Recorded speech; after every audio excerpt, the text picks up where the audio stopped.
There's one thing kids need most from their parents, but often never get it. And what that is that emotional connection and validation in what they're experiencing. We gather information and we experience within the world through our sensory systems. Now, you and I, we both know our senses as in sight, sound, smell, taste, touch, but there's 3 hidden senses as well.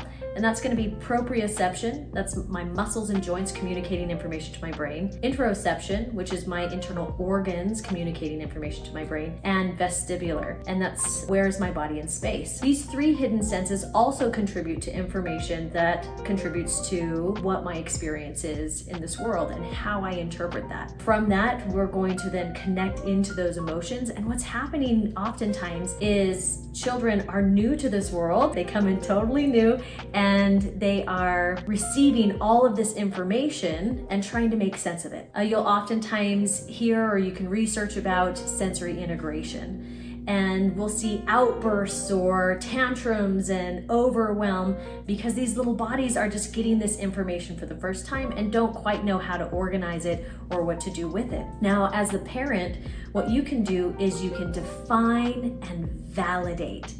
This is the one thing that children need most, but don't often get it efficiently. Define and validate helps them be grounded and understand what's happening inside their little world and the world around them. This might look like, oh, it seems that you might be, and you can use the word feel or experience, and then we follow it up with oftentimes an emotional state like rejected or frustrated or disappointed because, man, that balloon popped, darn it. And so the script being, it seems that you feel or you're experiencing, you can choose either one. Next part of the script is going to be a scenario that may have provoked that state. It seems that you feel disappointed because the balloon popped. We've totally defined it. The next step is then to validate it. I feel disappointed too when something I enjoy breaks, goes away, no longer exists, or something, right? So it's that relatable scenario so that the child now knows, oh, this is disappointment, what I'm experiencing in my body, and this is normal and okay. When we define and validate information that the children are receiving, or better yet, just the emotions, you're creating a stability, you're building trust, and they know they can come to you for all of this, what feels like chaos to them. It's new, it's overwhelming. They're like, what is happening? The script being, I can see that you're experiencing or you feel disappointed because the balloon pops. Darn it, man, I feel disappointed too when something I love goes away or breaks too. What are we gonna do about it? And that what are we gonna do about it helps provoke them into a space of problem solving and looking to the future of the next steps. This helps prevent and mitigate that victim mentality that so often gets generated, right? Oh no, it happened to me. And honestly, between you and me, balloons were made to teach us disappointment. Because what do? They pop, they float away, or they sink.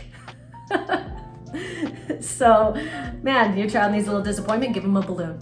The reality is looking at each type of emotion or physical state that one might be in, and by giving its definition and validating helps create that bond and open communication. This script is the foundation of emotional intelligence. And as we have emotional intelligence, we're able to gain greater levels of self-regulation.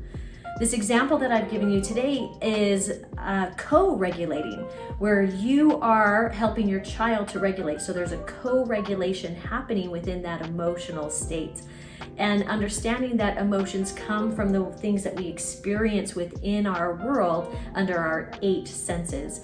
Other skills and strategies that you can use when working with emotional regulation and building emotional intelligence, it's looking at what is provoking those increased behaviors or distress in ourselves or our children in their environment. Are the lights too bright? Is the texture and taste of something just, I just can't even know what to do with this information? Are they hungry, thirsty? I mean, you and I both know all about being hangry, right? I love that little saying, I can't be held responsible for what I said when I was hungry. What they're referring to is that interoception information from hunger, the information that communicates to my brain, and there's a disconnect. I've lost the interpretation that I actually am experiencing hunger. So instead, I just don't feel good inside my body, and therefore, who knows what I said or lashed out on. Our children experience this same type of experience with all of those 8 senses.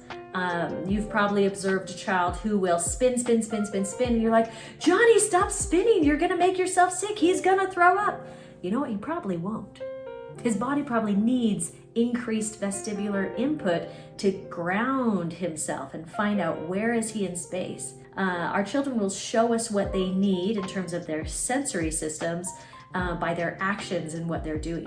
Same story with the child who is gonna step up onto the coffee table and jump or more so, slam onto the couch, right? And they just slam, you'll hurt yourself. You know what? Under 4 years old and under, they're pretty much made of cartilage. They're made to bounce. It'll be okay. These are some examples of things that you'll observe in your children that might provoke you to be like, no, don't do that. But they're really telling you, I need additional sensory input. And when they don't get that, you'll see their behaviors maybe escalate because they're not feeling good inside their body.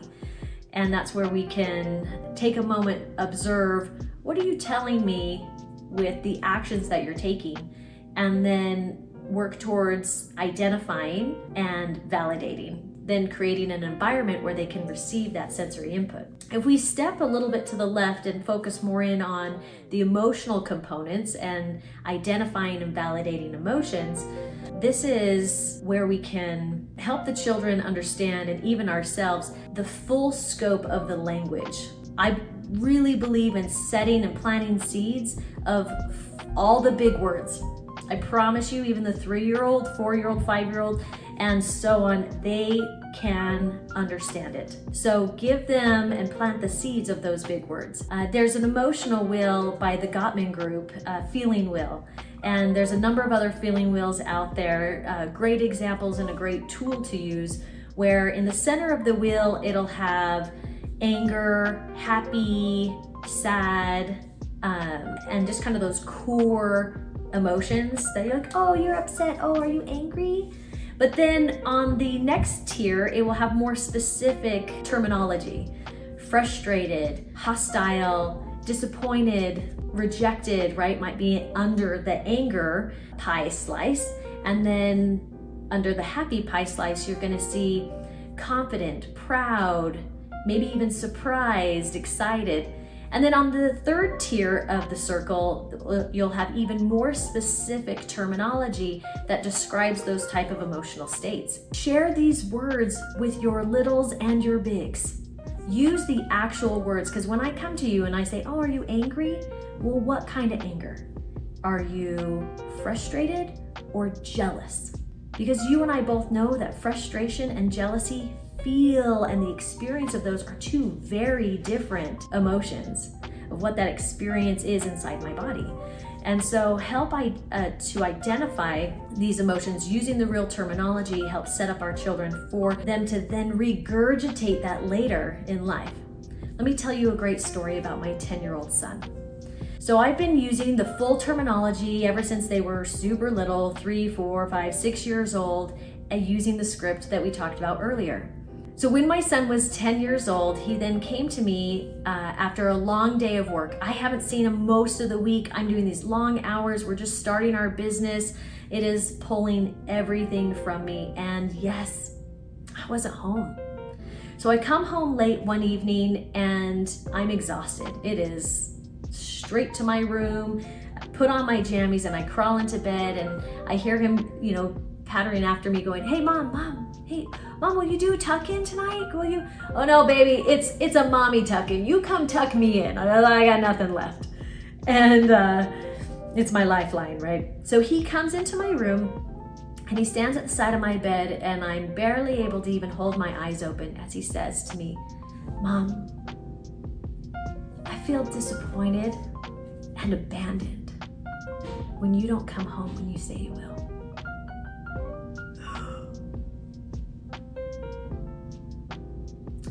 felt that one. Not just in my gut, but in my heart. I feel abandoned when you don't come home when you say you will. He's 10. And in that moment, knowing the power of this script, I lifted the covers and said, "Oh, buddy." And I beckoned to him, "Come here." And I invited him to come in and snuggle, and I just held him and I said, "Oh, buddy, I know how that feels. I feel abandoned too when someone doesn't show up for me when I'm expecting them. But you know what? I'm here now. Tell me about your day." And for the next 20, 30 minutes, we chatted and laughed and giggled, and we talked about his day, and we really built that quality time. Now, I would have loved to have more quantity of time with him, but he gave me this gift to know exactly what was going on in his little body and his little mind at the time, so I could then step up and be there for him. Now, some of you may have grown up in a similar generation as me, where if I would have said, "Dad, I feel abandoned when you don't come home when you say you will." "How dare you? How dare you say that to me? Do you know what I do for you? I go to work and I do these things and all these hours all for you." Does that sound familiar? And what does that teach our kids? That teaches them to just go, to close their mouth, stuff their emotions, and not share or engage. Now, I know every parent wants to be able to have a relationship with their child where their child will come to them, will talk to them, will ask them questions. And yet we're confused when they're 15, 16 years old going, "You don't know me, you don't know anything." This happens because we're not giving them that one thing that they so desperately need. And it's to define and validate. Give them the language so that when that time comes for them to communicate with you, they have the words. And now you have an actual fighting chance to connect with them, to be that coach, mentor, teacher, support that they're so desperate for.